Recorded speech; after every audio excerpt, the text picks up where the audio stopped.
可以调整哦。你看，可以调整那个位置啊。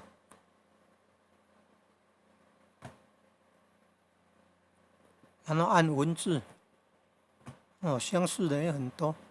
按文字，然后也可以全选哦，也可以按复制文字哦。哦，全选以后可以按聆听哦。林志宗九活地老师慈悲。活活老师啊。在家里面，你们最好打赤脚，脚底下凉凉的，这样可以降低你们的火气。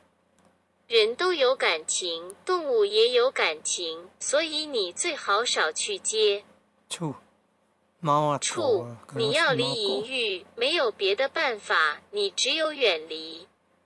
所以一嗯，切容易引起你遐思的书刊、杂志、电影等，最好不要去碰，不要去，这些都是染污你们的眼睛。尤其是男孩子最喜欢，男人这两个眼睛一生出来就不存好心，所以男孩子死掉以后，就是从眼睛先烂。不相信你们可以把那个棺材挖出来看，就从眼睛先长虫，因为他喜欢看这些东西，喜欢女孩子穿得越快越好，他可以多看一下。这一切都是障碍你们静心，引发你们淫欲的导火线。一切问题家庭都是来自这一双不守规矩的眼睛。所以你要保持内心的清净，平常多看经书，最好是多背经典，比如清净经、心经、弥勒真经这一类，把它背起来。当你心里有那种念头的时候，赶快把它降服掉，这样子你才慢慢会去淡化。你们都是凡夫俗子，每个人都有欲望，那是很正常的，但是欲望必须要节制。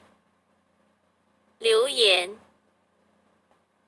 这个字啊，怎么更正啊？有一个字错误了。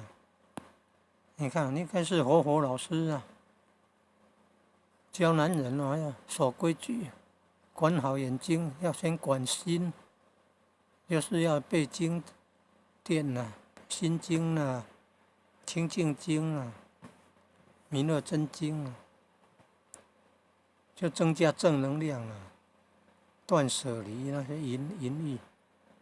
是妄念妄想，劳酸逸慢，念无声。多看经书啊，多背经典。有提到清净经、心经、弥勒真经、救苦真经，救我们的心呢。